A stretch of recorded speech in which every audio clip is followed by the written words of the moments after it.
This podcast may contain explicit language.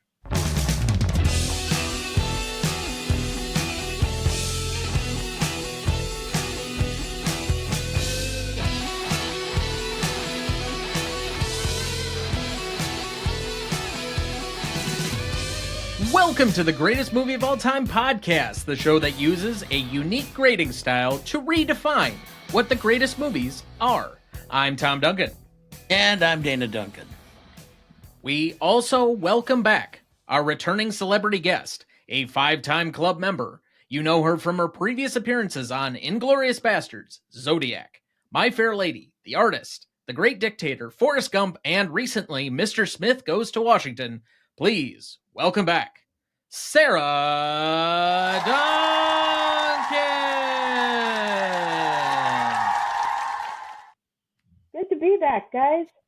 We also welcome in our newest celebrity guest, a film reviewer from Liz in a Movie. Please welcome in Liz Arnold.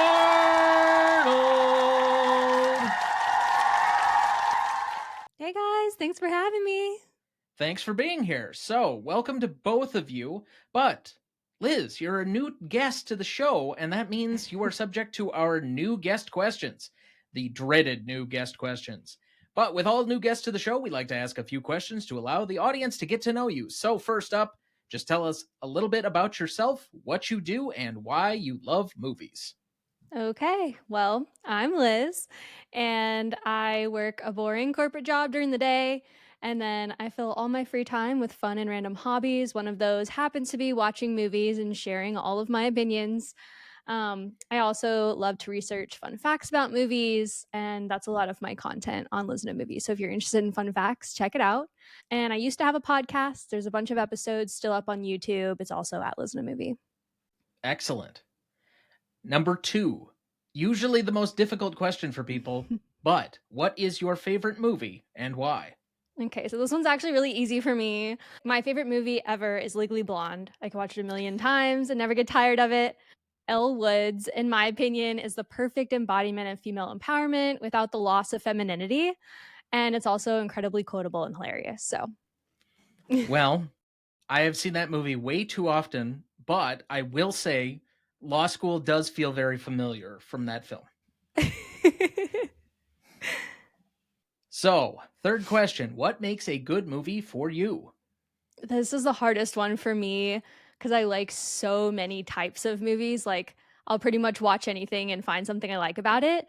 But usually I go for like the good emotional storyline. Rom-coms are my absolute faves.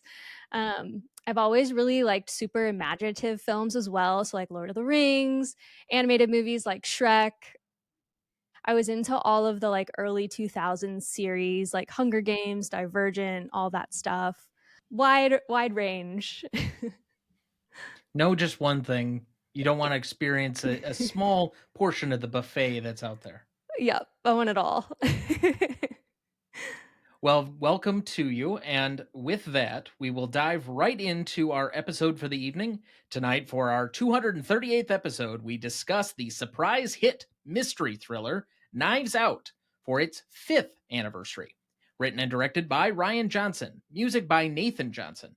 I don't know if they're any relation since Johnson is a fairly common surname, but possibly. Could be.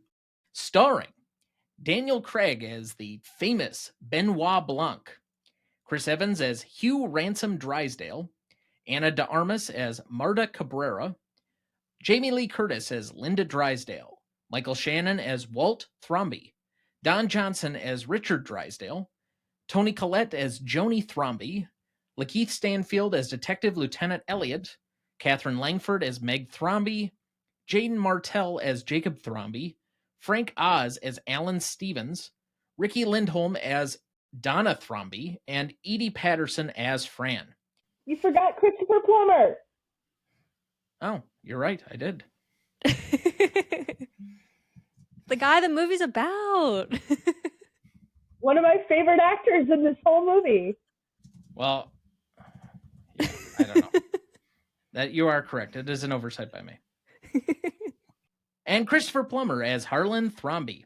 Recognition for this movie? Knives Out was released on November 27th, 2019. The film was an unexpected hit, grossing roughly $312.9 million on a budget of $40 million. Knives Out also received overwhelming critical praise as it was considered one of the year's best films by the American Film Institute, National Board of Review, and the mainstream press in several ranked lists.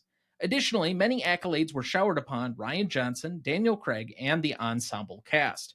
The film would go on to be nominated for Best Original Screenplay that year, losing out to anyone? Parasite. Due to the lower budget and high gross with a potential for serialization, Netflix won a bidding war in 2021 for the rights to the next two sequels for $469 million. Glass Onion, a Knives Out mystery, was released in 2022, while the third film, Wake Up Dead Man, is set to be released next year in 2025. Knives Out currently holds a 97% among critics on Rotten Tomatoes, an 82 score on Metacritic, and a 4 out of 5 on Letterboxd. So, as we start each week, Dad, what is your relationship to this film? Saw it in the movie theater with you and Yes, Mom, you did. and I think the whole family went out to see it. It could be. It was a Thanksgiving release. It came out on your birthday, and I remember wanting to see it, so you and I were going to go, and I think everybody just joined in. And then I think we also got Linda and Steve to go with us. Yeah, I wanted to see it because, I don't know, it was my birthday, and usually don't do all that much on my birthday, so I wanted to go to a movie. Fair enough. And I like mysteries. Exactly. And this was funny on top of it. Mm-hmm. And believe it or not, it was the most normal role I've ever seen Michael Shannon do. No. When he's in Groundhog Day for that small cameo. That's true. WrestleMania tickets! Yeah. So, Sarah, you think you were at the theater with us? Yeah. I remember watching this with you guys. Because I remember being in the car afterwards and you reserving your right to not tell us your opinion of the movie.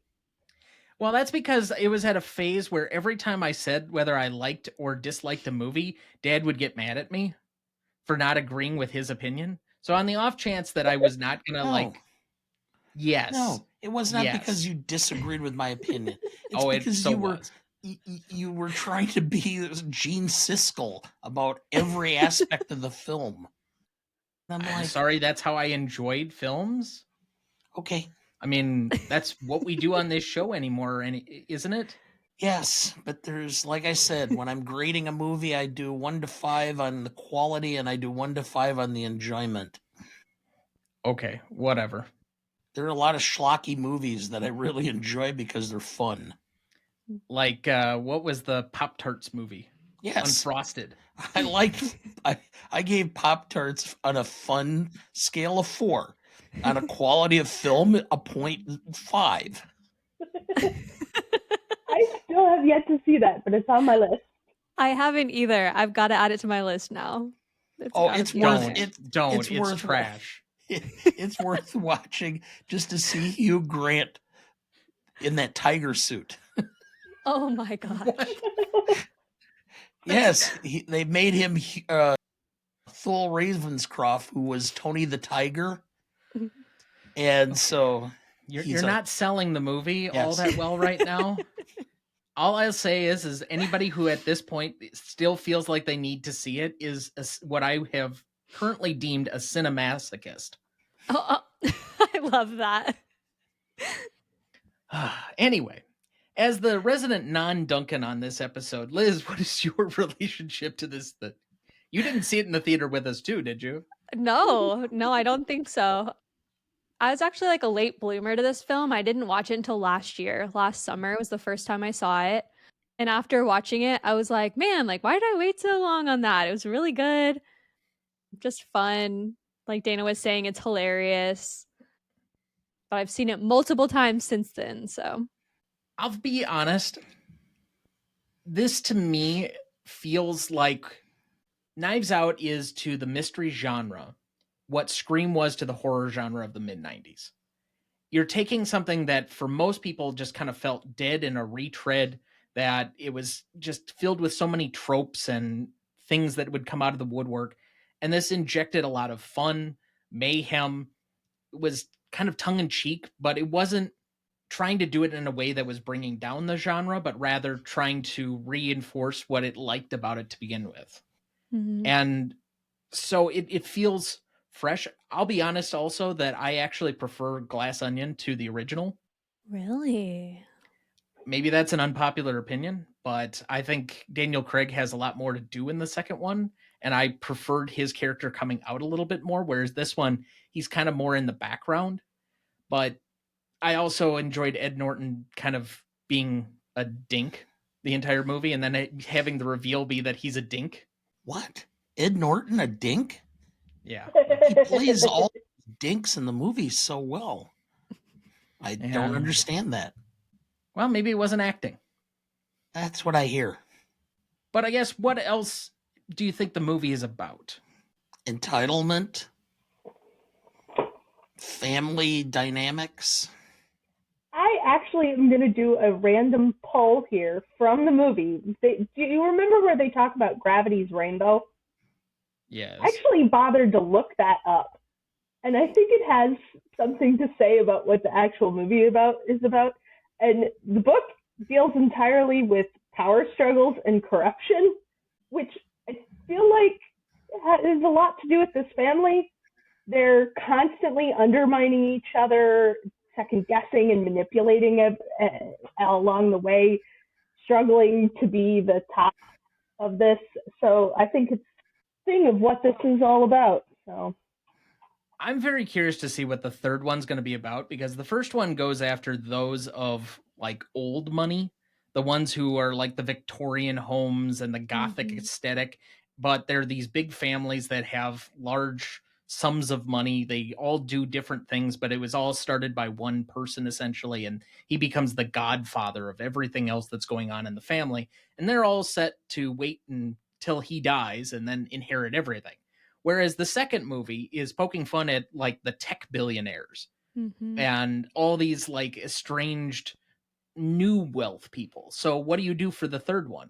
If it's truly these movies are just about like class warfare and poking fun at the uber rich, where do you go? Politicians. I mean, they do enough of that in this movie, to be fair. Other thoughts? The first thing that came to mind for me was trusting your gut. Because I feel like from the beginning, you have a pretty good idea of the nature of each person. And also, Detective Benoit Blanc kind of says that he knew all along who it was and who was innocent and being framed. And he just like wasn't ready to speak it out loud. Apparently we have a secondary guest on the show. Oh, yes. This is one of my kitty cats. Her name is Hermione. Ah. She will make an appearance. If there's talking being happening, she'll be here. Well, welcome, Hermione. Yeah, I think there is a literal portion to listening to your gut in this, thus the regurgitation that often happens. That's funny. Well, the only one that was genuine in the entire group is the one who ended up with everything. So, as I've alluded to already, I kind of thought that for a lot of the mystery genre, even though you and I, Dad, have gone out to see like the new Poirot mysteries done by Kenneth Branagh, I think this is, for the most part, a genre that, for the mass public, doesn't carry as much water as it probably used to. I don't see a lot of people, unless they're in a certain age category, closer to your age than mine, Dad, probably going to a lot of these. Yet, this movie, I think by my projections, and I'm doing some very quick math in my head here, basically made close to 8 times its original budget. So what exactly about this movie caught on? Is it a matter of where the culture was at in 2019 and maybe since? Or is it more, this was just a really good movie? I guess, what would you put your finger on? I was listening to a piece the other day when they were discussing Conclave and how well it's doing so far, and that there is a market for something that's smart, not overly complicated, and not politically motivated. It doesn't have a real major story to tell or a point to it that people who are in their 20s to 70s won't mind going and seeing, because there's nothing that offends anybody's sensibilities. It doesn't insult your intelligence. And I think that's probably one of the reasons why Kenneth Branagh started doing Poirot, is because this film did so well, and there is a connection for people wanting to see something like this. Not to mention the fact that it's secondary market, because you're going to sell to a lot of middle-aged people in this country simply through streaming if they miss it going around at the theaters. To be fair, he started doing Poirot and released a movie 2 years before this ever came out. Okay. Well, I think he was then ahead of the curve. But even so, I do think that there is something in the culture that we do love puzzle box TV shows. So maybe it has something to do with that. Mhm. We just hadn't really captured it on film recently. Mysteries have long been one of the best-selling genres of books, more so than almost any other category. But there's not a lot of really good mystery films.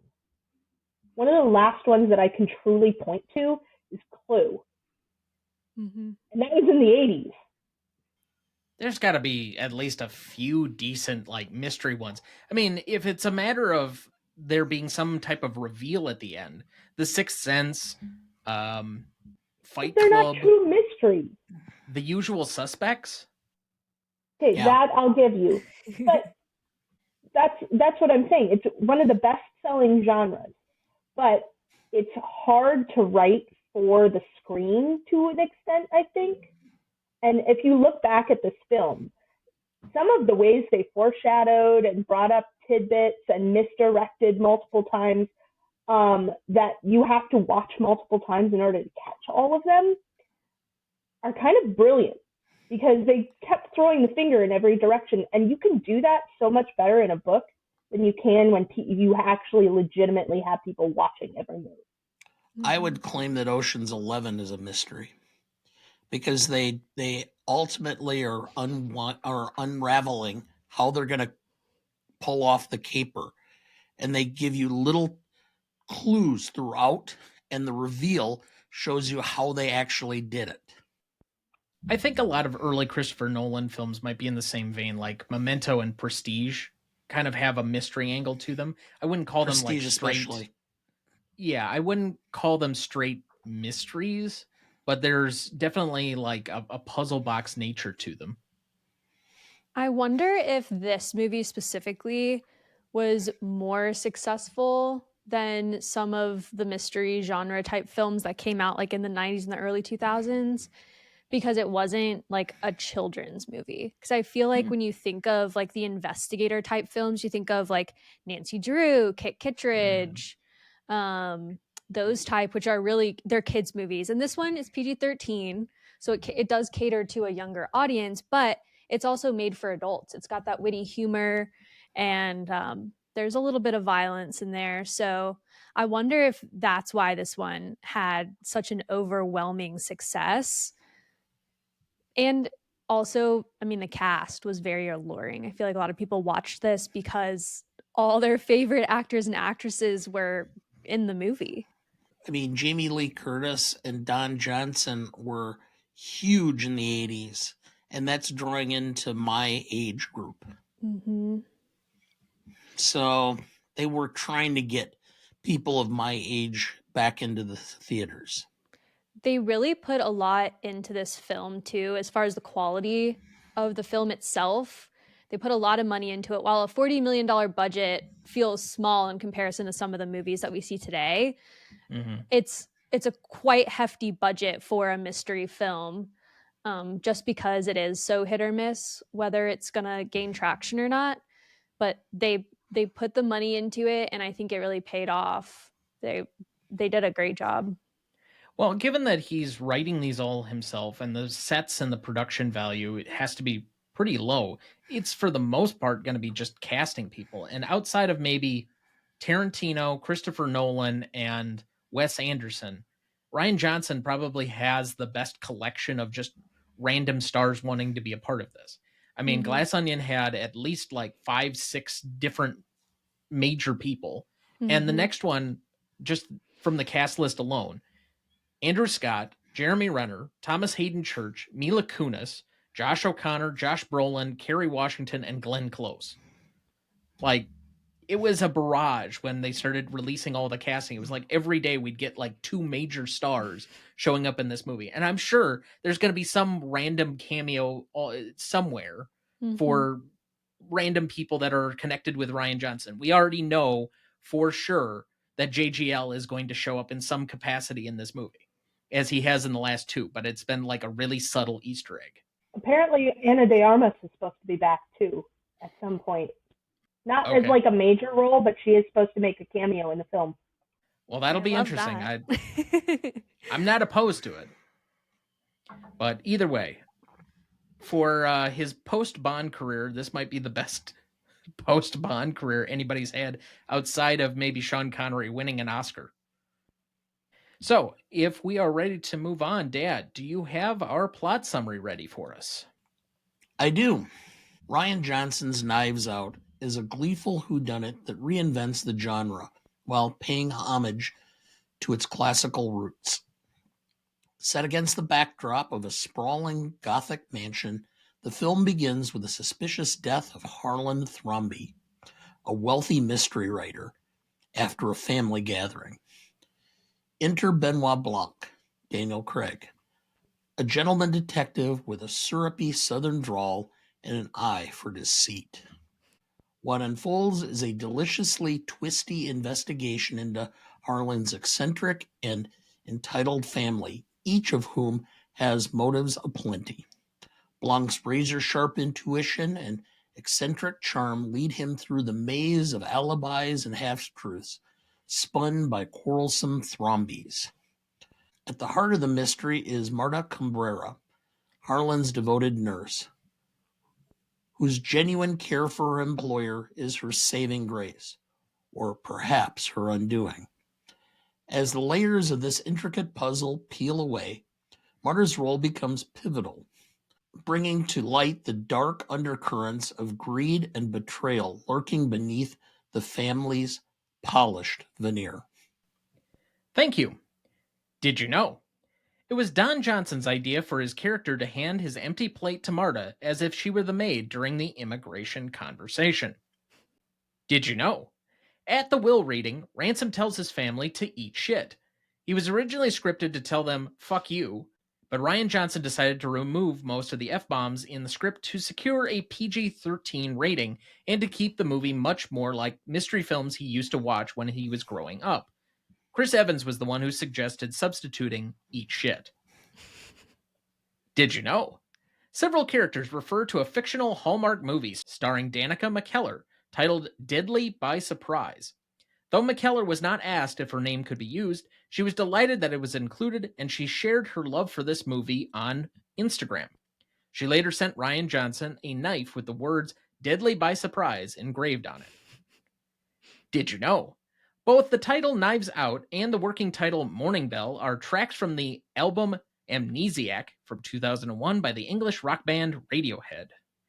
Shout out to one Mr. Andrew Corns, who apparently that's like his second favorite band, I guess. Did you know? The coin Benoit Blanc flips is a 1901 U.S. Morgan silver dollar. Since they were made of 90% silver, the government melted millions during World War I to help fund the war effort. Some are very hard to find, and depending on condition, they can fetch thousands of dollars. And with that, we will take our first break, and we'll be right back.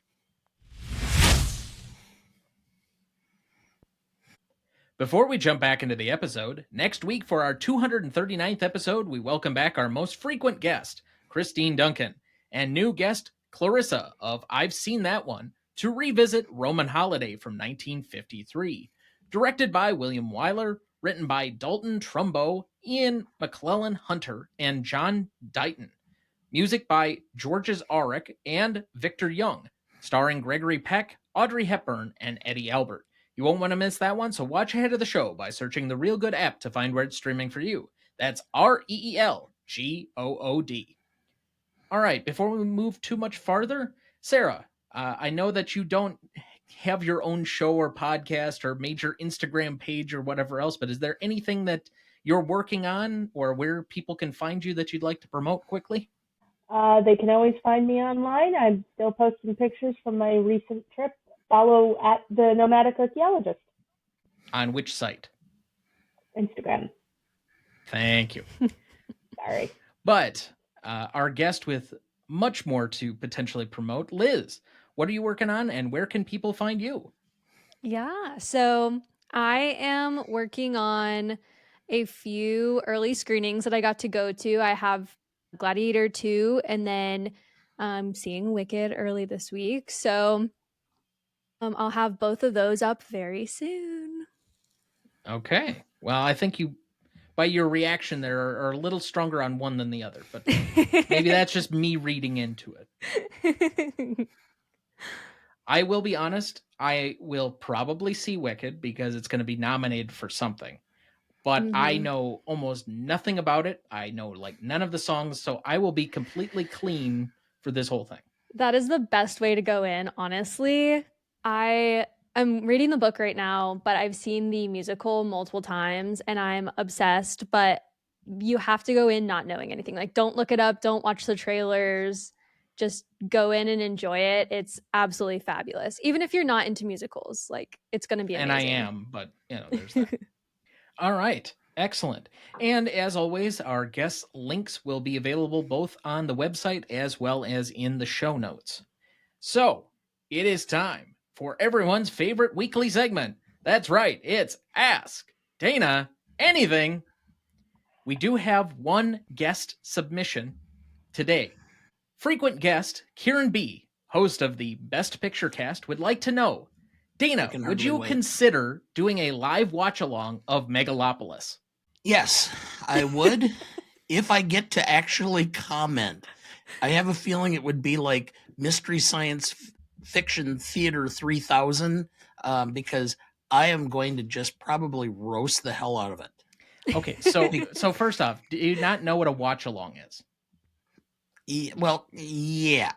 Okay, we set up a camera view of you, live stream it, and you get to react in real time as you're watching the movie. I understand. And people watch for your reactions. It won't be just my reactions. It'll be my comments as well. Exactly. That's the point. Yeah. Okay. Okay. Yeah. So now they're going to be looking for dates, but we'll have to discuss the logistics of this for you. That's fine. All right. I just have to find what 3.5, 4 hours of my life that I don't need back. The amount of available time is getting shorter every year. No. So that's up to you. You could have very easily said no. Yeah, no, I'll do it because it sounds like fun. Because I really, I just find the chutzpah of producing a behemoth film and blowing all of your money on it just because it's what you want to do when no one wants to watch it, to be just the ultimate, I don't know how you'd want to say it, send off, legacy power play. Yeah, for 80-year-old Hall of Fame director. Okay, Sarah, you said you had a question for Dad. I do. I'm going to ask about Grandma, because I don't know a lot about what she was like other than you teasing her as you got older. So what's your favorite memory with Grandma from growing up? Okay, my favorite memory with your mom. Of my mom? Your mother. Oh, criminy. I don't think you've told the potato ivy story on here. Probably not. Okay, my mother was... I loved my mom, but she was not in the first line when they were handing out IQ points. Okay? She barely graduated high school. She had a D average. That's hard to do. I know, but she managed. And in fact, she told me about how her and her girlfriend, Darlene, and her used to share or copy off each other's papers and tests. And I'm like, and Darlene was good at English. And I looked at my mom's grades and it was C minus. I said, Mom, if you're going to copy off somebody, at least get somebody smart. Well, that's who was sharing her things with me. Okay, so needless to say, my mother got really into houseplants. And we were in my church, and the Sunday school had taken a potato, and they had put 3 toothpicks in it and stuck the end of the potato into a coffee can full of water. And obviously it sprouted all the plants, and it was so that the kids could see what a potato plant looked like and how it grew the potato underneath. Well, my mother came out and she looked at this and she goes, "Oh, what a beautiful ivy plant. I wonder where they found it." I said, "Well, Mom, it's rare. It's a Peruvian potato ivy." And so she said, "Oh, I've got to find one." So I'm riding with her. I'm about 9, 10 years old. And she's driving all over the place to every greenhouse looking for a Peruvian potato ivy. This went on for about 3 months until I just could not stand it any longer and finally said that I made the whole thing up. And she said, "Ooh, I'm going to short sheet your bed and I'll get you." And then, it didn't dawn on me for a while, but after a couple of years of her saying this every time I tricked her into something, I said, "Do you even know what short sheeting your bed means?" And she goes, "No, but I'll find out." See, I've never heard that element of the story. I've heard the short sheeting. Never heard the addendum. Oh, yes. Well, I mean, another classic story is that your mother and I are getting married, and so we're having a wedding shower. And so we're walking out of Kmart, and Mom's got a bag, and she turns to Chris and says, "You've had other wedding showers, haven't you?" "Yes, Mom, I have had a couple." "Oh. Did you get a pizza pan?" "No." "I have something for your next shower." And I turned and said, "Mom, is it a pizza pan?" "Oh, you always figure this stuff out."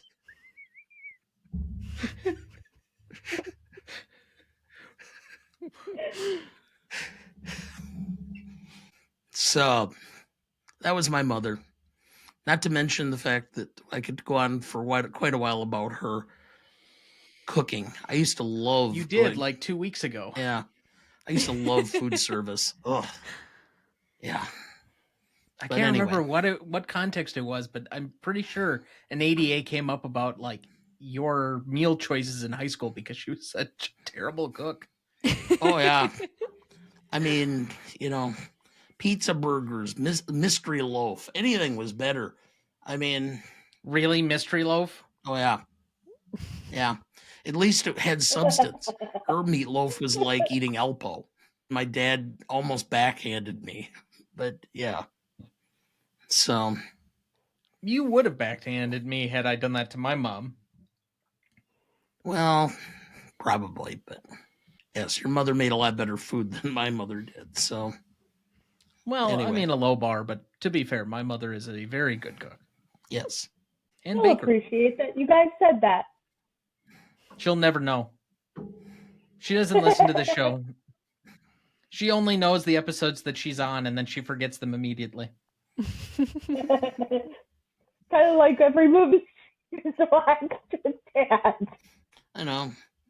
Well, I've never seen that movie. Yes, we saw it together. But the most classic one that I think I've ever had is not the one that she forgot. It's the ones that she says she's seen that she hasn't, and she clearly has not. Such as, we were in the car, and I said something about Call Me By Your Name. And she said, "I've seen that movie." "No, you haven't, Mom." "Yes, I did. We watched it, whatever time." I said, "All right, Mom, what's the peach scene about?" Yeah, well, Needless to say, she had no idea. Which is probably a good thing. Let's move on. All right. Getting back into our movie of the evening. Best performance was where we left off. Dad, who did you have down? I had Rian Johnson. As Just did I. by the writing and the directing, the visual, the casting, I think he had a huge play on. I think all aspects of this, this was his project, this was his baby, and he did a very fine job overall. Given that he's the writer-director and controls so much of the operation, this is really his idea.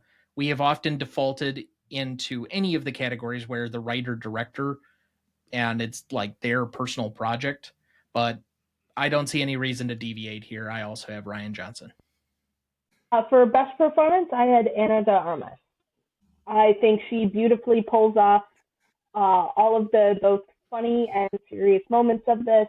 She plays a very believable character, and she's just fun to watch. Liz, who did you have? I picked two. I also said Ana de Armas. I felt like she was very believable, just as like a normal girl. Like she probably reacted in a lot of these situations how I would have reacted, which is hard to pull off. But I also said Daniel Craig. I thought he was fabulous. The accent, the clothes, the mannerisms, everything was just spot on. And then I did give an honorable mention to Ransom's sweater because I got quite a bit of attention on the internet after this movie came out. Best secondary performance, I had Jamie Lee Curtis. I don't know if she was necessarily acting. I know that she's supposedly a very nice person, but she has the ability to apparently pull this club out of the bag quite often, which is the like really devilish, shrill woman, and she does it very capably. In fact, I would argue she won her Oscar for doing a very similar role, just with Kung Fu. I actually had Hugh Ransom, played by Chris Evans. Chris Evans. Thank you. Why that was baffling me for a second there. I just had it. Is beyond me for best secondary. I thought he was fun and believable, but he very much captures this guy that you have to love to hate because he takes you with him in every different direction very well. The only thing that was not said about Chris Evans's character of Ransom in this movie is that he played college lacrosse. Yeah. Hell, I had a whole bunch of guys I went to college with that were that. Ugh. Liz, your best secondary? I actually gave this one to Christopher Plummer. I thought he was fantastic. He was a great hero. I don't know what to call him, but every scene he was in, he added. He never detracted from the film. And I will say too, like the more characters they introduced throughout the movie, the better the cast got. I think they were all just amazing, but I loved Christopher Plummer in this role. Agreed. Well, if the ensemble cast was a 10, Ana de Armas was an 11. She went, you could turn her up to 11 in this film to go with Jamie Lee Curtis's husband. Wow, did you take a far walk on that one? Not that far. That film's supposedly coming out this summer or next summer, I guess, yet. The sequel, yes. There's a follow-up or a remake of Spinal Tap? Yes. A follow-up. Yep. Okay. So no, to me, she, the ensemble cast was great. She's just better. I mean, this is her film. She stole the film. And I haven't seen anything, to me anyway. To be honest, part of me wondered if she ended up with the part in the last Bond film. Yes. If it was because Daniel Craig recommended her. That's exactly right. Okay. I found a note. I didn't include it in the Did You Know section, but yes, he specifically liked working with her, so he suggested her for the role. That's how she was in the last Bond film. Yeah. And she was badass in that film. Yes, she was. It's probably one of the only redeeming parts of that entire movie. Yeah. And we say that as diehard Bond fans. So, but I agree on the Christopher Plummer angle. I have him as my most charismatic. I think that he is larger in just personality and booming with charisma every time he's on screen. And so it actually makes that level of personality makes it so that when he is gone, you feel the impact that much harder. So I think his just sheer presence in that role, there are not too many other actors you probably could have gotten with that level of gravitas to make you pay attention when they're gone and feel the death that much harder. So I think it's a brilliant form of casting. And frankly, if it's the last thing people remember about Christopher Plummer, there are much worse movies to go out on. Like, I don't know, The League of Extraordinary Gentlemen, or Welcome to Mooseport, which apparently my dad likes. It was funny. It was stupid, but it was funny. Ray Romano and Gene Hackman together, it was like, Aww. it was so stupid that it was funny. Okay, sure. It's like it was the equivalent of dogs playing poker. Which apparently only you like. I think it's hilarious. Okay. Well, you are certainly a character, Dad. Who is your most charismatic? I had Chris Evans, simply because what a dick. The only thing that was missing was the lacrosse polo shirts and the sweaters and the tying around the neck and the boat shoes. He could have been the kids I went to college with who all had their dad's credit cards and flaunted their money and were douchebags. Yep. So I gave it to him simply because his performance was spot on. The word entitlement should be tattooed on their forehead. I also said Chris Evans. He was so believable as this character. And it's kind of crazy. I feel like we didn't expect a ton from him because everything we've seen him in so far is like the superhero movies where he's not doing a ton other than like, I don't know, being there. So it was pretty surprising for me that he was so good in this role. And like, I wanted to like him. I wanted to like this ransom fellow. And it's too bad we couldn't trust him. You must be younger than me because I do remember one of his very few film performances outside of the superhero genre in Not Another Teen Movie, where he's basically a Freddie Prinze Jr. ripoff. Oh, I haven't seen that one. Oh, He is awful, and that movie is it's awful. so bad. But So bad. It's I mean, it painful. lost me when the guy died from concussions on the sideline. Oh no. It's such a weird movie. It's a Yes. amalgamation of like all the weird teen dramas of like the last 10 years at the time. Oh my gosh. But anyway, Sarah. I had Christopher Plummer for this. Much like you, I just thought he brought so much fun to every scene he was in, whether it's, teasing as he's going up the stairs or just even when he's threatening people, you just look at his face and he fills the screen. He's one of those old actors that just is the epitome of what you think he was. And I've loved everything I've ever seen him in, pretty much. I haven't seen a lot of the bad ones, so don't take that with a grain of salt. But he's just a wonderful actor, and I think he embodies this kind old man, even if he is a little bit, everybody has their lies, as Benny says in the movie, and he does point out one that supposedly Harlan does tell, but even so, he's just so charming. You remember seeing him live? Yes, I do. He and Brian Dennehy doing Inherit the Wind on Broadway. So, And yet another Broadway story by Dana. Get out the punch card? I guess so. Yeah. Let's move to best scene. I have 5 nominees here, but we can add in more if anyone would like. I have the second interview montage at the opening, which we've kind of already alluded to with the one note on the piano. We have Marta's story, which is kind of the flashback of telling from her perspective what she thought happened.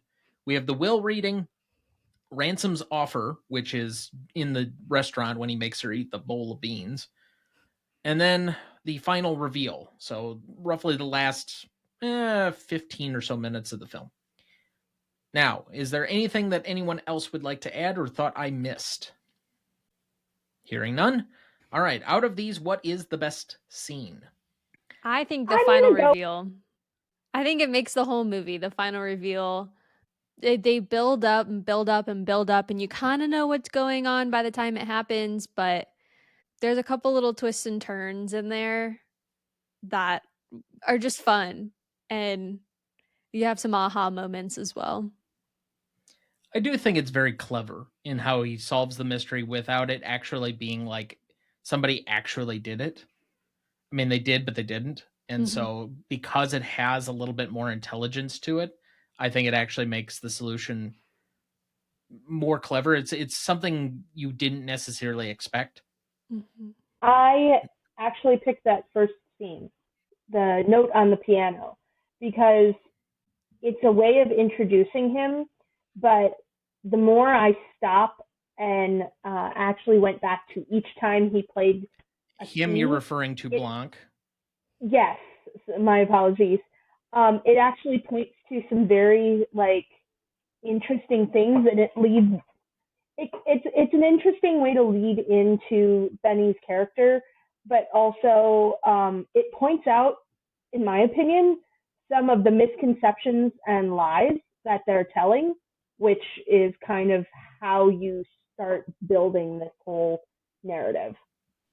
Yeah, it was a really clever way to introduce all the characters as well.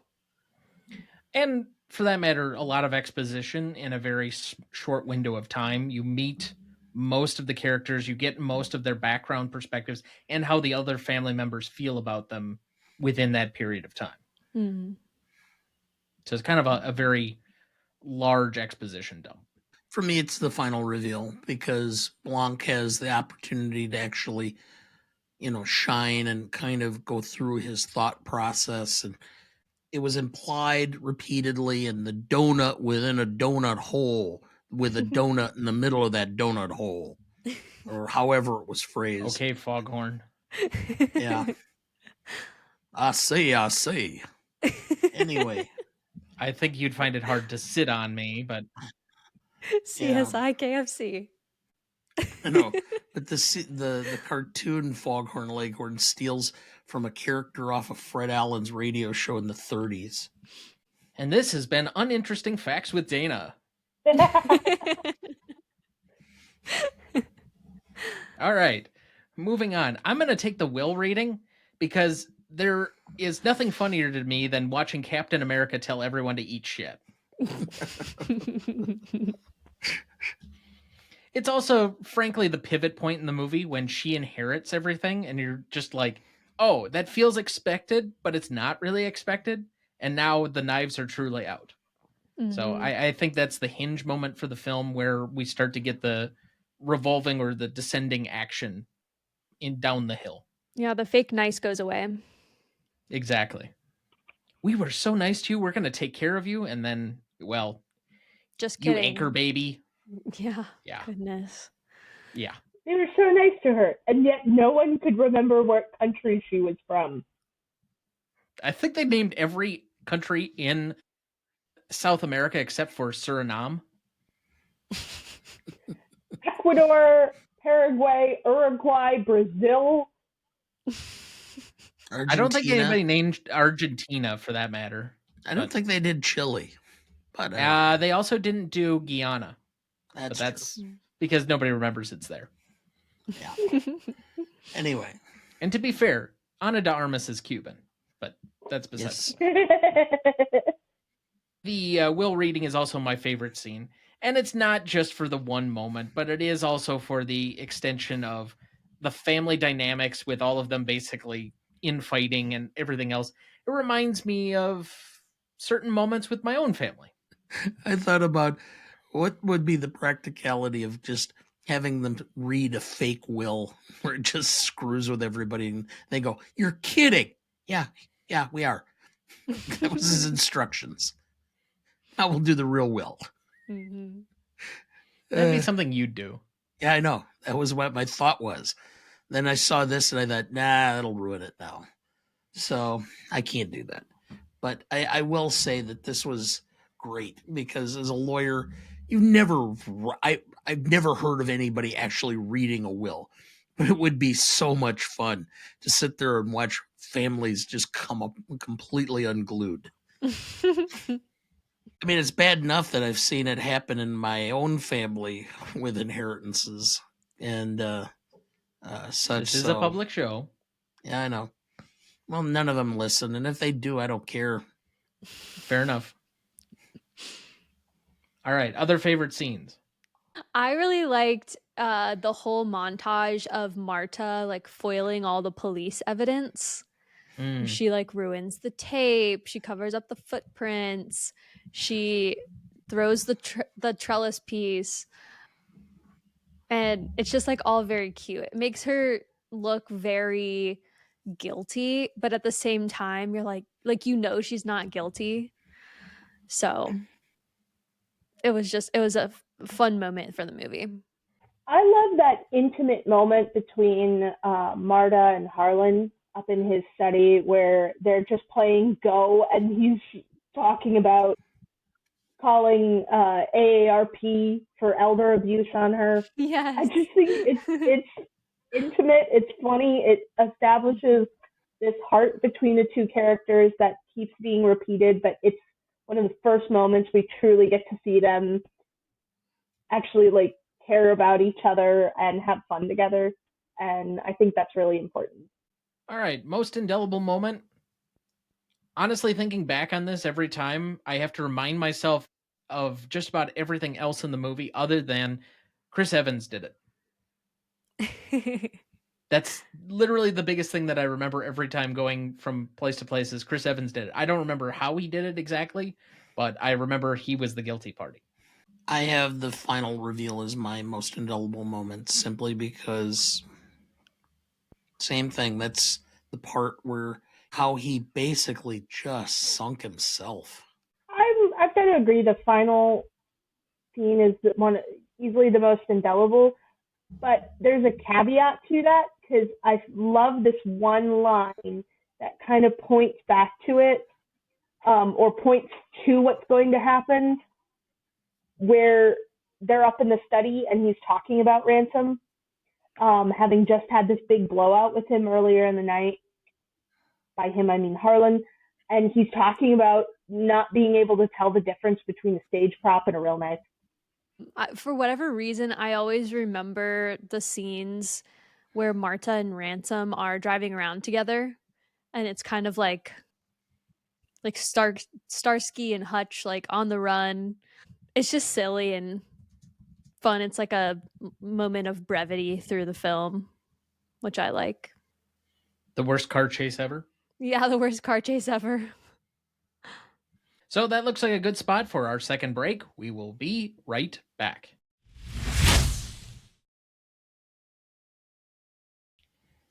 Before we jump back into the episode, and before we get to the Stanley Rubric in a minute, if you're ever curious about our master greatest movies of all time list that has every graded movie we've ever discussed on the show, there's a link in the episode description of every episode of this show, or you can go to RonnieDuncanStudios.com/Gmote podcast and find it as the top entry on the greatest movie of all time podcast show page. That has the grades we've done so far for all 215 movies we've graded, and we continue to add more each week. Make sure to check that out as we go and follow along. Also, you can follow each individual episode on our website as well. That has the notes for each individual episode with all of our scores, category nominations, and the individual factoids for each episode of the show. Just click the link in the episode description of this episode or go to RonnieDuncanStudios.com/Gmote podcast to find that. Dad, do we have anyone to remember this week? Yes, John Peasley, 73, American television writer and producer, did Coach, According to Jim, and Live. and Maddie. I have to be honest, I don't think I've seen any of these shows. A coach I used to watch periodically. Craig T. Nelson? Greg T. Nelson and Jerry Van Dyke. Okay. Dick Van Dyke's younger brother. And so we remember him here fondly with a moment of silence in his honor.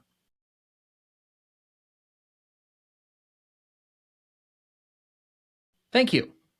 Let's move to best funniest lines. Benoit Blanc. What were the overheard words by the Nazi child masturbating in the bathroom? Wow, nothing. Not even a sympathy chuckle. We were stunned. I'll let you figure out whether it was stunned in admiration or not. All right, who's up? One of my favorite humorous ones was in the political argument, their response was, so you'd say that even if the Swiss were clogging in the streets? Benoit Blanc. I spoke in the car about the hole in the center of the donut. And yes, what you and Harlan did that fateful night seems at first glance to fill that hole perfectly. A donut hole in the donut's hole. But we must look a little closer. And when we do, we see that donut hole has a hole in its center.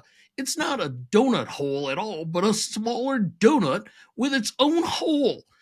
And our donut is not whole at all. That was very well done. Up until the end where you just lost it. Yeah, I know. It's hard to maintain, but okay. Fair enough. This one is Great Nan Winetta. And she says, Ransom, are you back again already? Benoit Blanc. But the complexity and the gray lie not in the truth, but what you do with the truth once you have it. Be it cruel or comforting, the machine unerringly arrives at the truth. That's what it does, always. Marta, I've never been to a will reading before. Blanc. Well, think it'd be like a game show, but think of a community theater production of a tax return.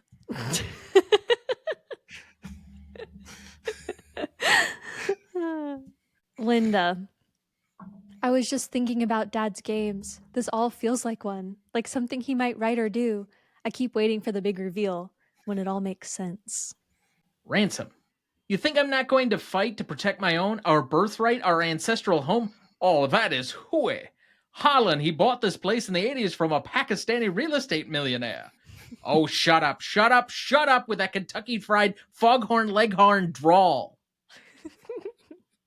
I've got Benny. Why is grief the providence of youth? I don't know, but I'd imagine that age deepens all feelings, including grief. Blanc. Mr. Drysdale. Ransom. CSI KFC? Jacob. And then I heard Ransom say, I'm warning you. Joni Thromby. I read a tweet about a New Yorker article about you. I honestly can't remember the name of the Nazi boy, but were you sleeping with my grandpa? You dirty acre baby.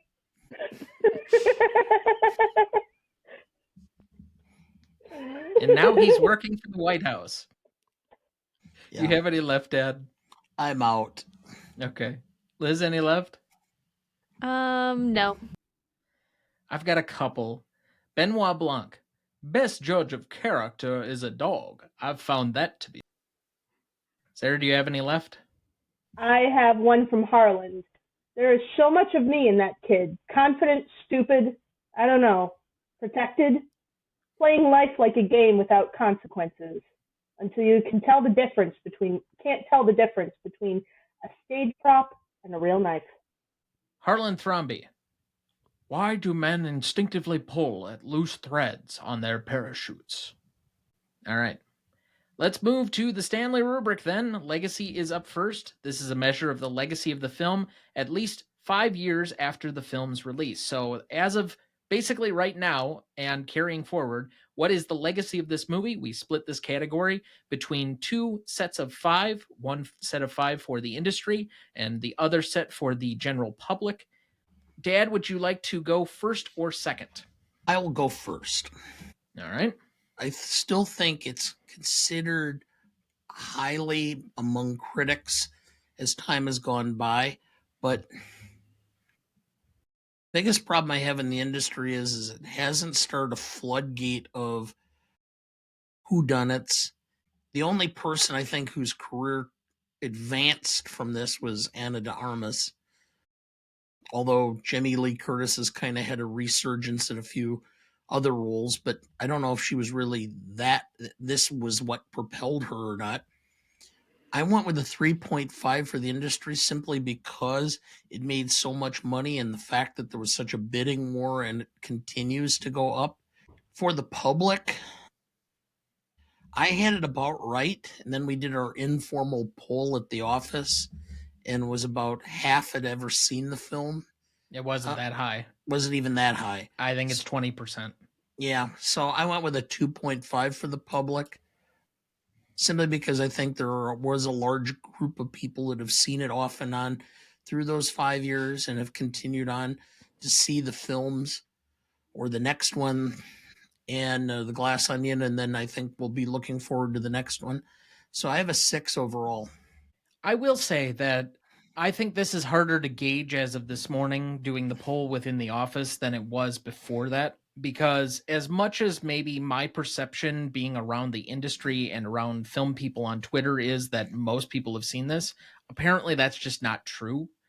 It was the 29th finisher in the year that it came out, and while that's relatively good and possibly one of the largest box office returns ever for a film year in 2019, probably the last real great theater going year, I guess maybe from a cultural standpoint, I'm not sure that it's on the level I would have thought it to be, given how much money Netflix forked out to get the rights to these, and that it was somewhat of a underground hit. I think for all the film people, this is probably higher, but if you're talking about the casual people, I think it's maybe hit or miss. I'd be very tempted to say that there are not too many film people that have probably not seen this, so I still give it somewhat high marks, but I will take off a little bit for where the general public or the normies have not yet seen it. So I have that sitting at about a 3.5. And then on the industry side of it, Netflix made a very large venture to try and buy these, to the point that it resurrected Rian Johnson as a serious movie director after to what many perceive to be the debacle of The Last Jedi. Given how it has divided the fan base of Star Wars, it was going to be easy for most people to write off Rian Johnson after that movie. And for this to be his grand comeback and to get so much money, it definitely serves a Hollywood lesson on top of that. I think Daniel Craig is making like $50 million per movie per sequel to each of these. So he's now like one of the highest paid actors in Hollywood as well. And we have people like probably climbing over themselves to get into one of these movies because they probably look very fun. So I actually have a 4 on that side. I have a 7.5 because I think most film people would say, as I have also said, make as many of these Rian Johnson as you want to. I will take one every 2 to 3 years for as long as you are willing to make them. So I'll go. I would say from on the industry side, I would go with a 4 because it did kind of start this revival of the mystery genre. And like it is a well-made movie. So for the casual viewer or the general public, I would also give it a 4. I think people really enjoy this movie. Everyone I've talked to really enjoys it, and I think the sequel is just as good, and the new one coming out, I'm sure, is going to get just as much attention. So I guess an 8 overall. For industry, this is a big name movie. This is one of the few things that we saw Chris Evans do outside of Marvel, especially as that chapter in his career was coming to a close. A lot of people my age grew up kind of with Jamie Lee Curtis, so that was kind of fun to see too. And I do agree with you that he has come back a little bit. Grew up with Freaky Well, Friday. And Cheaper by the Not- Dozen. And numerous rom-coms as the mom figure for girls my age. Okay, I'm Okay. apparently missing a fairly big chapter of her career, but okay, fair. So I think this movie is a lot of fun. I know that this did start a large chapter. This was Daniel Craig's first big movie outside of that. So I gave it a 4 for industry, and then as far as popular, this to me is a movie that I can bring up, and I will still have people who know it. It's a great reference point. It's fun, and it is a constant recommendation if they haven't seen it to see it. You know, we're constantly getting more people to watch it by the movies coming out. So I would say I gave that 4 as well. So give it an 8. So that is a 7.38 average between the four of us. Let's move to impact and significance. Now, much like legacy, this is a measure of the impact and significance among the same two groups, the industry and the audience. But however, it is the initial 5 years with which it came out. So what impact did this make both in the industry and to the general audience in the initial 5 years? So basically from when it came out to right now, what is the impact and significance? And since Dad, you led off the last category, I will go here. I think given the nature of which it was a very large publicized, at least among the film fans and people on Twitter and all this other stuff, of the hoopla surrounding the Netflix purchase, and the fact that even though we don't necessarily know all the true numbers of Glass Onion, from every indication is that the sequel was just as big a hit, and maybe even more so because Netflix released it over Christmas, and it was one of the few good movies that Netflix has ever released. So take that with a grain of salt, but whatever. I have on the industry side of this, given that it basically resurrected Rian Johnson, created kind of a new franchise, made Daniel Craig much bigger of a star, even though he was James Bond. That's still somewhat of a niche franchise. And while this is also a niche franchise, he was able to move on in a way that like Pierce Brosnan and Timothy Dalton never were. So, and then on a audience perspective, I still think that these have wide enough appeal and people have come to them that maybe there is something out there. I have the exact same score I did last time. I have a 7.5. Industry, I still have the same 3.5 for the same reasons. Actually, in its release and the fact that there were so many people and it made so much money, I went a little higher. I went with the 3.0 for the public. So I'm at a 6.5 overall. This is one, I agree with you that the ongoing film series does mean that this is one that people are going to keep revisiting. So I think that is a large part of the significance. So for that, I gave it a 3.5. As far as impact, one, people are still finding, I mean, even our guest had said she just watched this last year. So I'm not sure that it necessarily reached as many people as I think it should have, but that's just me. It's still one of my favorites in the last few years. So I gave it a 3. Since when did you also become a co-host of this show? Our guest? Okay, I was just trying to be nice. Yes. Sarah planting herself in an area nesting again. Unusual. Go ahead, Liz. All right. So for this section, since we're looking at like essentially the life of the movie so far, I think that the franchise as a whole has a good potential to become one of those like cult classic followings that people later down the road will have midnight showings of, and it'll continue to be revisited. People will show their kids or grandkids, all that kind of stuff. But I think in the short term, it did do well, but I feel like it also could have done better. And so from an industry standpoint, I'm giving it a 3.5. And from a general audience, I was going to give it a 3. So 6.5. So somehow I'm the high man this time.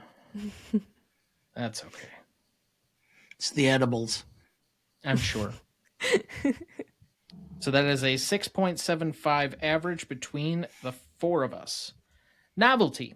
This is a category on the measurement of, one, how novel the concept of the movie or maybe something surrounding the movie is, and then a 5-point total as well for the execution on said idea.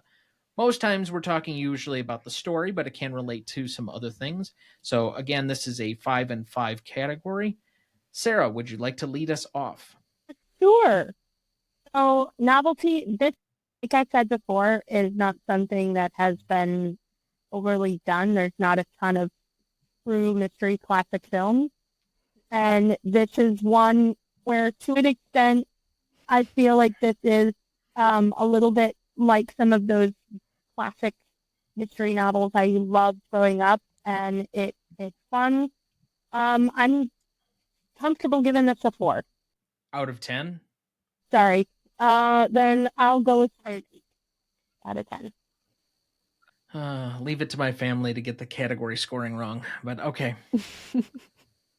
I will disagree with you, Sarah. I don't think that the mystery genre is narrow, but it's narrow in the sense that we only have certain figures that are defined from novels previously. This is one of the few areas where it's without kind of a net to support it. It's not based on Poirot or an Agatha Christie book or Sherlock Holmes for the 15 billionth time. This is creating something new. And as such, it's operating in space that's probably uncomfortable, but operates in a very well-defined space. I mean, the fact that it's able to tongue-in-cheek about most of the things that are in here, it's able to be self-referential for the genre as it's operating, and does it in a clever way without feeling reductionist, I think is a point up in favor of its execution. So as such, because it is playing by some defined rules, maybe not in the same way, I started off the show by saying this is to mystery genre what Scream was to the horror genre in the mid-90s. I do think that it's able to poke fun at it, but it doesn't in a way that feels like it's adding a chapter as opposed to trying to upend and circumvent the genre. And so, as such, I have a 3.5 for the originality of the idea, but I have a 4.5 for the execution. Because from a set design perspective, from an acting perspective, from a tone perspective, I just really like the package that this all comes in. So I have an 8. Liz, let's give you next up. Okay, so on the novelty side, I agree. I think this movie borrows a lot from its ancestors, movies like Clue. We already talked about that a little bit. But at the same time, there is a lot of sneaky little things that they put in there that were different, that you weren't expecting. So I gave this one a 3.5 for the novelty. And then from an execution standpoint, I thought this was very well made. They did a lot of, what's the word I'm looking for? Like creative things to make sure they could get the shots correct. They did long shots. They disguised cameramen so that they could get, exactly the angles they wanted. And I think a lot went into this, like I said earlier. So I gave execution a 5. So I've got an 8.5. All right, last to you there, Pop. The originality, it's based in very traditional mystery films and the reveal, especially Agatha Christie, whether it be Ms. Marple or Poirot. So I can't give it huge marks on that portion, but I will give it a 3 simply because it redefined. It's not the true murder mystery per se. So it took some variations. So I gave it a little bit point up, but the execution was so well done that it took a fairly stale concept and made it very fresh and alive. So I went with a 4.5 for that. So I'm at a 7.5 overall. Why, thank you for that. That's going to make my math extraordinarily easy. It's an 8 average between the four of us. All right, let's move to classicness. This is probably going to be the most difficult category of the evening, given how relatively close we are in relation to the film coming out. But, Dad, we usually let you start. Take it away. I always start at 7, as we've talked about for various reasons and such. And the only thing I could point out as far as, I mean, I had nothing to distract from it. I had nothing to really build up on it except the whole illegal immigrant issue right now, with kind of the fear that exists among legal immigrants. So I think it does have a little bit of foreshadowing of problems that are now kind of there.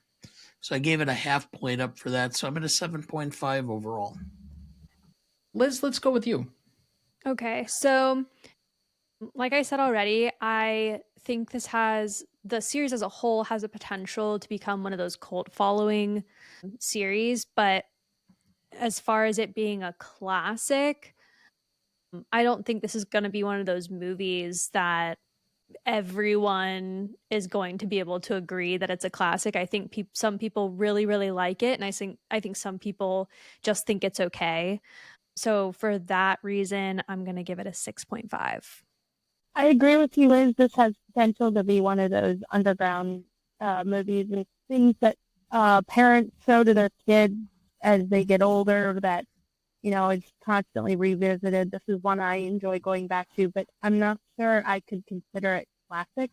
And that's really hard to do because it's so recent. And just also thinking back on how things have changed in the last 4 years. So I'm going to put it at a 6. Okay. As for me, normally we start this category at a baseline of a 7 and move up or down. Part of that has to do with the fact that usually there are things that age a movie much more often than it does make it more classic. I think given the time frame in which we're in, 5 years is not enough time to judge whether this has a certain level of timelessness or that it was ahead of its time per se, given the fact that it's really only kind of a genre to itself unless you associate TV with a lot of maybe its influences. I just think this is kind of a contained franchise that we enjoy every time it comes up. It's fresh comparatively, but I don't think it's like reinvigorated the entire genre to itself. And I think that the political notions that were very of the moment at the time that this came out have probably already aged pretty poorly, even though we're expecting a second Trump administration now. The infighting, the backbiting, the commentary, the side swipes at everybody else, I just don't think that 4, 5, 10 years from now that's going to really age that well. And so I took a point off for that. I'm at a 6. So that is a 6.5 average between the four of us. Let's go to rewatchability. Liz, let's start with you. Sure. So this one's hard because it is a mystery movie. So after you've seen it the first time, you kind of know what the mystery is and how it plays out. However, I do think that there's a lot of foreshadowing. There's a lot of little details they threw in there to make this a movie that people want to watch over and over again. I mean, I've watched it a few times at this point, so I'm going to give it a 7. I think that's a pretty fair score. I'm usually at about a 6. I'll rewatch it on a regular basis. This is one that I'll pop in if I want to just, if I'm having a day where I just want to relax and not have to pay too close attention because I know the story well enough that I don't have to watch it over and over. So I'm at a 6.5.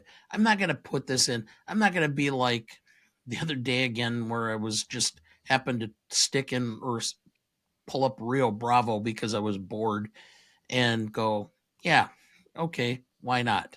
simply because I know the ending too well and it's a mystery. Mhm. This is one that I struggled with because I know that not everyone is the same frame of mind as me, where they're going to go back and rewatch something that they know the ending to. For me, however, I've rewatched it 3 times while preparing for this show because I love and look for the little things that you can learn about each time you rewatch it. And I think this is one of them that is so complex, much like Glass Onion, that you can watch it multiple times and pick out new pieces and still have fun. And there's like just tiny moments that you may have missed the first watching or two. And so for that, I gave it a 7. I would agree that because the ending, you kind of clearly remember who did it. It's not something that I think you can repeat view a lot, but I do think this is maybe like a every year or every other year kind of movie. And this is another one where I might not have the volition to put it on much of my own, but if I find it on somewhere, I'm probably leaving it on because it's very comfortable. There's nothing really upsetting or problematic about it. It's enjoyable. You enjoy most of the cast and the characters, and it just, you kind of fit back into this universe very easily. I think the reason that I like Glass Onion a little bit more is because the ending is a little bit more clever and it leaves more Easter eggs to kind of like see throughout the movie. And so I think I saw it in theaters on Thanksgiving 2 years ago when it came out because I was working that week. But then I went back and rewatched it like twice more, once by myself and then once with my family around Christmas when it actually came out on Netflix. And each time, like, I knew the inside joke of what actually happened. And so I was able to watch it in a much more clever fashion. Whereas this one, while you kind of know some of the things that did it, it kind of holds its cards a little bit closer to the vest instead of being um, magic that's like happening very close to you. And so I think there's a little bit more I like about the cleverness of doing it right out in front in Glass Onion as opposed to this one.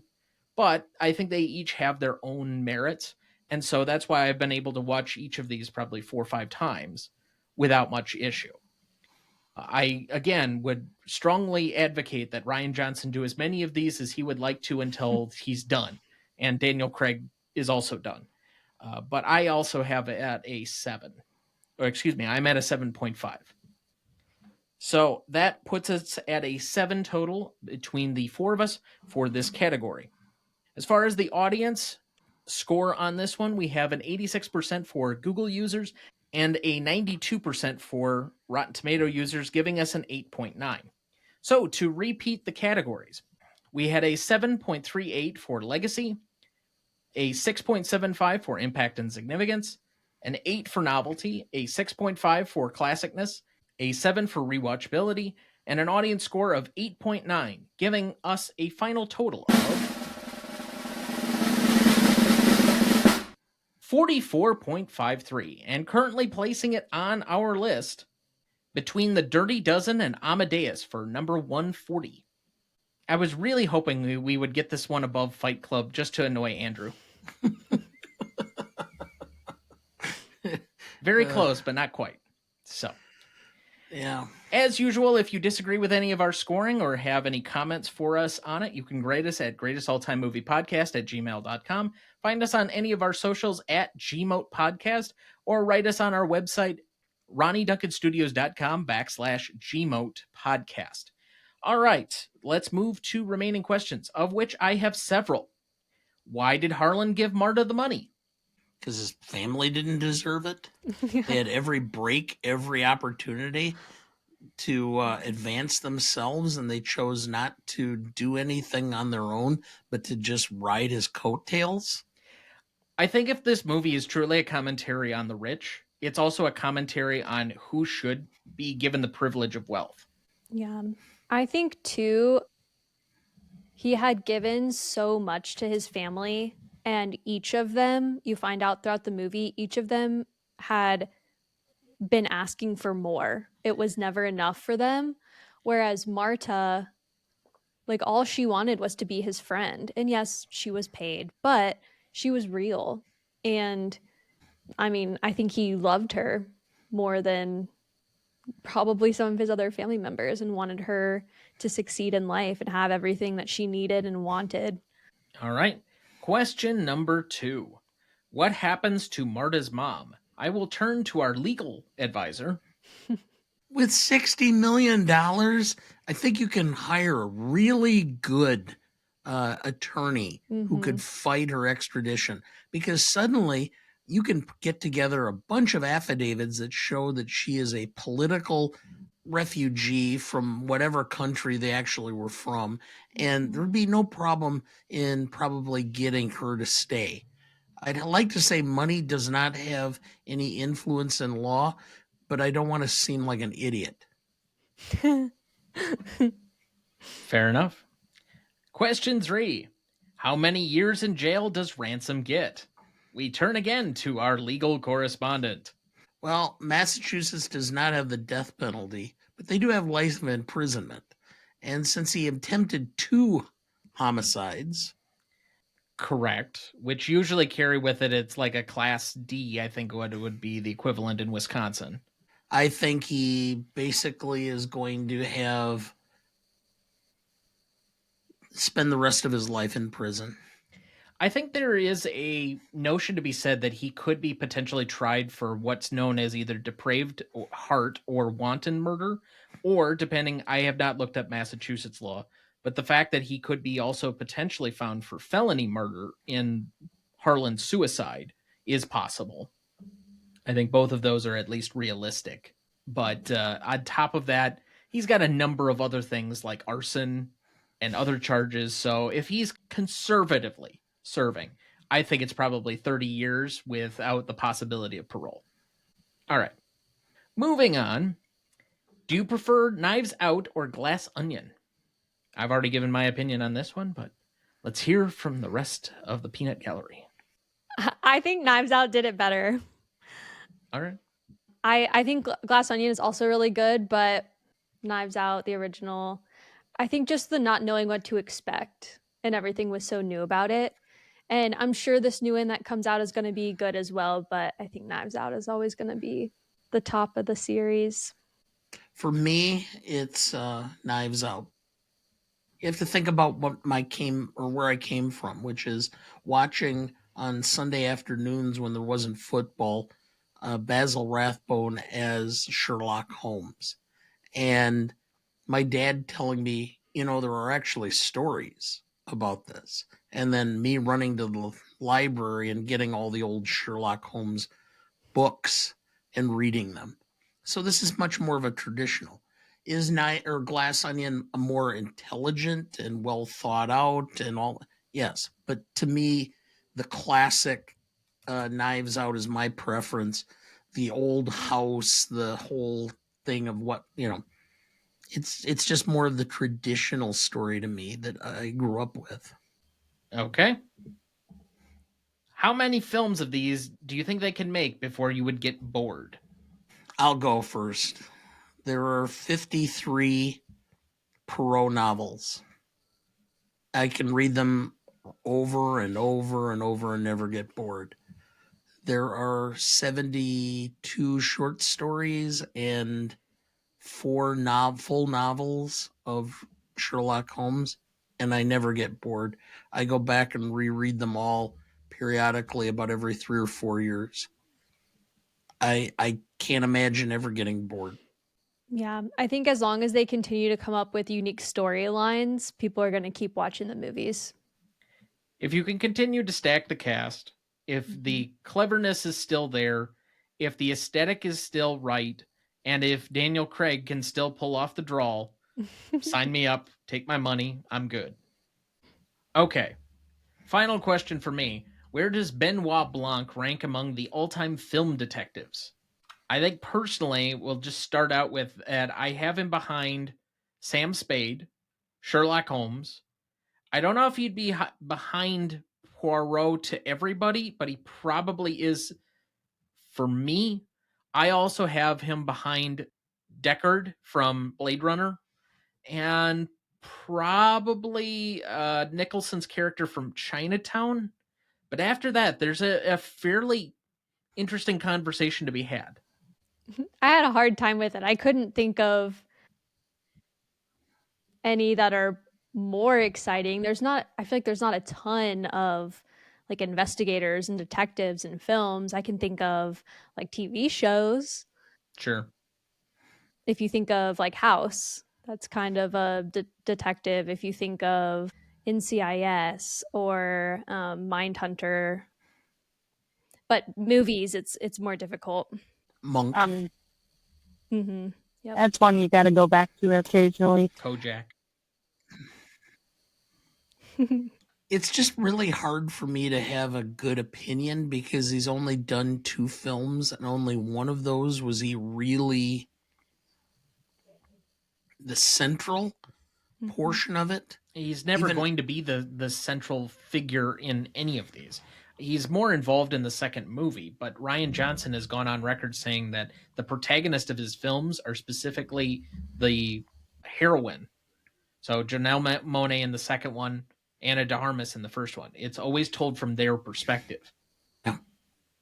So it's hard for me to say. I mean, and then the question is what constitutes films? Is it film in general, or is it TV film? Because actually Columbo, it was done as films, but actually they were TV films. So I don't know. I just have a hard time. He's behind Perot. He's behind Sam Spade. He's behind Sherlock Holmes to me. Well, maybe we'll just have to sick our Scooby-Doo villain out on the general public airwaves and see if he'll come back with some poll questions for us. Fine. Any other remaining questions? Does she actually live in the house after all this took place? Or does she just sell it and move on? I don't know. Since it didn't have a ton of sentimental value other than just kind of like how it was designed, I don't know if I would want to live in the house necessarily, but you would definitely spend some money to put your mother up in something nicer. With that will end us for the evening. I want to thank both of our guests. Sarah, I don't remember when you're next supposed to be back on with us. Probably have to look, but I think it's sometime next season. Yeah. So, but thank you again. I think this is your 8th episode, if my memory serves. But again, where can people find you? People can always find me at any kind of historical conference. And I am on Instagram as the Nomadic Archaeologist. Feel free to reach out to me. And once again, Liz, what are you working on and where can people find you? Absolutely. So I'll start with where you can find me. I'm on Instagram at Liz in a Movie. And then I've also got a Letterboxd if that's your thing, and that's at Liz by the Bay. But I do short form movie content when I go and see new movies. And then I also have long written reviews when I think it's warranted for a film. And then I have fun movie facts. So if any of that sounds interesting to you, hit me up. I'm always looking for new friends. Excellent. And again, all of the links for our guests will be available both on the website and in the show notes for this episode. Dad, it's been fun, but we are short on time, so no remaining thoughts this week. I will just say this was another fun one to cover from 2019, but that's going to close out 2019 for the rest of the year. We are back, as I said earlier this week, or early in this episode, with Roman Holiday for our Thanksgiving episode, so I have a shorter time frame, but we only have a few more things remaining for the rest of the season, and then we are coming back strong with season 6. So, with that, thank you for listening. I've never been alone with a man before, even with my dress on. With my dress off, it's most unusual. Next week for our 239th episode, we welcome back our most frequent guest, Christine Duncan, and new guest, Clarissa of I've Seen That One, to revisit Roman Holiday from 1953. Directed by William Wyler, written by Dalton Trumbo, Ian McClellan Hunter, and John Dighton. Music by Georges Auric and Victor Young, starring Gregory Peck, Audrey Hepburn, and Eddie Albert. You won't want to miss that one, so watch ahead of the show by searching the Real Good app to find where it's streaming for you. That's REELGOOD. Please like, follow, rate, and review, or whatever on whichever platform you have so that more can join in on our fun. You can also email the show at RonnieDuncanStudios.com/GModePodcast or at greatestaltimemoviepodcast@gmail.com, or find us on YouTube, Instagram, Twitter, Letterboxd, or TikTok at the handle @GModePodcast. The Greatest Movie of All Time is a production of Ryan Duncan Studios. Our show is mixed, edited, and written by Thomas Duncan. Our music is thanks to Purple Planet Music. Our technical provider and distributor is Captivate FM.